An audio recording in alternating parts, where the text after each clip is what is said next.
ایک دفعہ کا ذکر ہے کہ ایک چھوٹے سے گاؤں میں ایک لڑکی رہتی تھی جس کا نام روزی تھا۔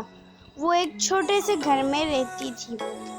اس گھر کی کھڑکیاں اور دروازے ٹوٹے ہوئے تھے۔ وہ بیچاری اس گھر میں اکیلی رہتی تھی۔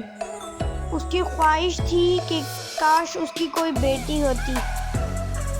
وہ ہر وقت اپنی کھڑکی کے باہر سے باہر کھیلنے والے بچوں کو دیکھتی رہتی اور بہت اداس ہوتی۔ باہر بچوں کو کھیلتے دیکھ کر اس کا من کرتا کہ وہ تھوڑی دیر باہر آ جائے، پر باہر آ کر بھی وہ اپنی اداسی دور نہ کر پاتی اور رونے لگی۔ ایک دن جب وہ بچوں کو دیکھ کر بہت اداس ہو رہی تھی اور رو رہی تھی تو اچانک اس کے سامنے ایک پری آ گئی۔ پری نے بہت ہی بیوٹیفل سا ریڈ ڈریس پہنا ہوا تھا۔ پری کو دیکھتے ہی وہ حیران ہو گئی اور پوچھنے لگی کہ آپ کون ہیں؟ پری نے اسے جواب دیا کہ گھبراؤ مت، میں ایک پری ہوں اور میں تمہاری کوئی وش پوری کروں گی۔ تم رونا بند کرو اور مجھے بتاؤ کہ تمہاری کیا وش ہے۔ روزی نے اسے سب کچھ بتا دیا۔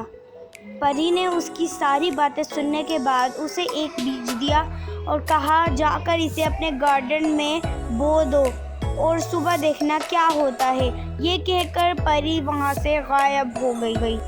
روزی نے فوراً وہ بیج لیے اور اپنے گارڈن کی طرف گئی اور وہاں پر جا کر اس بیج کو بو دیا۔ بیج بونے کے بعد روزی اپنے کمرے میں گئی اور سو گئی۔ جب روزی صبح اٹھی تو وہ فوراً اس بیج کے پاس گئی جو اس نے بویا تھا۔ پھر اس نے وہ دیکھ کر بہت حیران ہو گئی کیونکہ وہاں پر اس بیج کے بجائے ایک گرین ٹب کے اوپر فارم پہ ایک پودا لگا ہوا تھا۔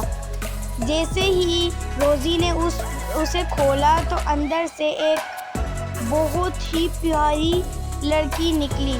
روزی نے اسے فوراً سے اپنی گود میں اٹھا لیا اور اپنے گھر میں لے گئی۔ روزی نے اسے بہت پیاری سی فراک پہنائی جو اس نے خود اپنے ہاتھوں سے سی تھی۔ روزی نے اس کا نام تھمبلینا رکھا۔ تھمبلینا کے بال بھی روزی کی طرح بہت بڑے تھے اور روزی باقی بچوں کے مقابلے میں بہت پیاری تھی اور وہ ان سب سے بہت زیادہ حسین تھی۔ تھمبلینا باقی بچوں کے ساتھ کھیلتی اور بہت خوش ہوتی۔ باقی بچے اسے اپنی پری سمجھتے تھے اور روزی بیٹھ کر وہاں پر سب کچھ دیکھتی اور بہت خوش ہوتی۔ اس کے بعد سے روزی اور تھمبلینا خوشی خوشی رہنے لگے اور یہ ہوئی اس کہانی کی ہیپی اینڈنگ۔ امید کرتی ہوں آپ کو میری آج کی ویڈیو بہت اچھی لگی ہوگی۔ ملیں گے ایک نئی ویڈیو میں۔ میرے چینل کو سبسکرائب ضرور کیجیے گا اور ویڈیو کو لائک شیئر ضرور کیجیے گا۔ تب تک ملیں گے نئی ویڈیو میں۔ اللہ حافظ۔